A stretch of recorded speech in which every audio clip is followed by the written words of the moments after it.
जय माता the all viewers. तो जैसे कि आप लोग जानते ही कि आज चौथा नवरात्रा है और हम लगातार नवरात्रों की कथा आप तक पहुंचा रहे हैं। वैसे ही आज चौथे नवरात्रि की कथा भी हम इस वीडियो के माध्यम से आप तक पहुंचा रहे हैं। आज माँ दुर्गा के चौथे स्वरूप माँ कुष्मांडा की पूजा अर्चना होती है। इस वीडियो के अंदर आप जानेंगे नवरात्रि के चौथे दिन होने वाली माँ कुष्मांडा की पूजा के बारे में, मंत्र के बारे में और कथा के बारे में। तो बिना देर किए हुए शुरू करते हैं इस वीडियो को।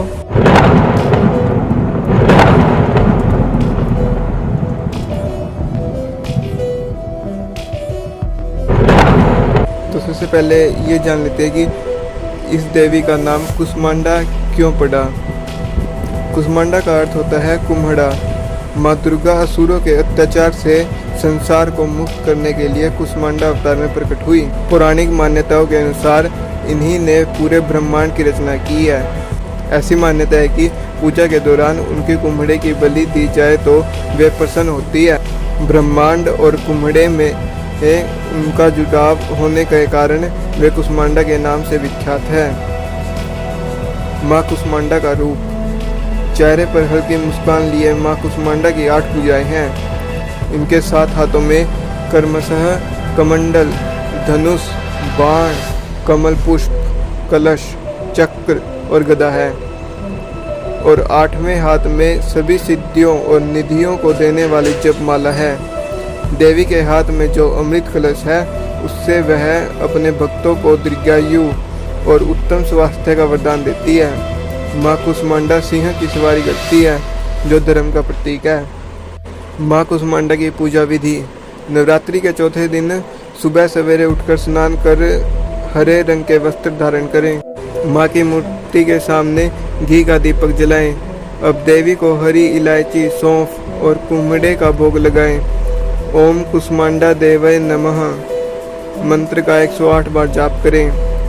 आरती उतारें और किसी ब्राह्मण को भोजन कराएं। इसके बाद स्वयं भी प्रसाद ग्रहण करें।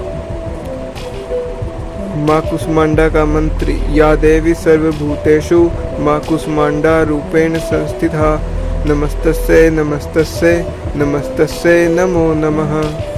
माँ कुष्मांडा की कथा। नवरात्रि के चौथे दिन देवी को कुष्मांडा के रूप में पूजा जाता है। अपनी मंद हल्की हंसी के द्वारा ब्रह्मांड को उत्पन्न करने के कारण इस देवी को कुष्मांडा नाम से अभिहित किया गया है। जब सृष्टि नहीं थी, चारों तरफ अंधकार ही अंधकार था, तब इसी देवी ने अपने इष्ट हास्य से ब्रह्मांड की रचना की थी। इसलिए इसे सृष्टि की आदि स्वरूपा या आदि शक्ति कहा गया है। इस देवी की 8 भुजाएं हैं, इसलिए अष्टभुजा कहलाई। इनके 7 हाथों में क्रमशः कमंडल, धनुष, बाण, कमल पुष्प, अमृतपूर्ण कलश, चक्र तथा गदा है। 8वें हाथ में सभी सिद्धियों और निधियों को देने वाली जपमाला है। इस देवी का वाहन सिंह है और इन्हें कुम्हड़े की बलि प्रिय है। संस्कृत में कुम्हड़े को कुष्मांड कहते हैं, इसलिए इस देवी को कुष्मांडा।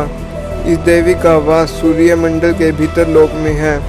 सूर्य लोक में रहने की शक्ति क्षमता केवल इन्हीं में है, इसलिए इनके शरीर की कांति और प्रभा सूर्य की भांति ही दैदीप्यमान है। इनके ही तेज से 10 दिशाएं आलोकित है। इनके ही तेज से 10 दिशाएं आलोकित है। ब्रह्मांड के सभी वस्तुओं और प्राणियों में इन्हीं का तेज व्याप्त है। अचंचल और पवित्र मन से नवरात्रि के चौथे दिन इस देवी की पूजा आराधना करना चाहिए। इससे भक्तों के रोगों और शोकों का नाश होता है तथा उसे आयु, यश, बल और आरोग्य प्राप्त होता है। यह देवी अत्यल्प सेवा और भक्ति से ही प्रसन्न होकर आशीर्वाद देती है। सच्चे मन से पूजा करने वाले को सुगमता से परम पद प्राप्त होता है। देवी कुष्मांडा की महिमा।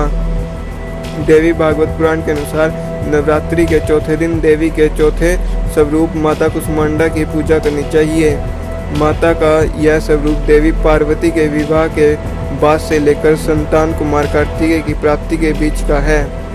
इस रूप में देवी संपूर्ण सृष्टि को धारण करने वाली और उनका पालन करने वाली है।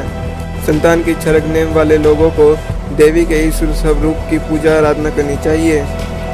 देवी कुष्मांडा का प्रिय भोग संस्कृत में कुष्मांड, कद्दू और कुम्हरे को कहा जाता है, जिससे पेठा तैयार किया जाता है। देवी ब्रह्मांड के मध्य में निवास करती है और सभी जीवों का संरक्षण करती है।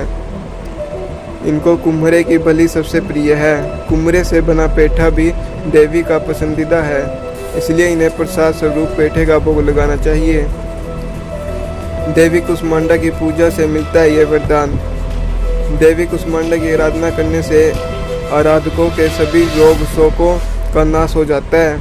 इसके अलावा माँ की कृपा से आयु, यश, बल और स्वास्थ्य समृद्धि आती है। जो लोग अक्सर बीमार रहते हैं, इन्हें देवी कुष्मांडा की पूजा श्रद्धा भाव सहित करनी चाहिए।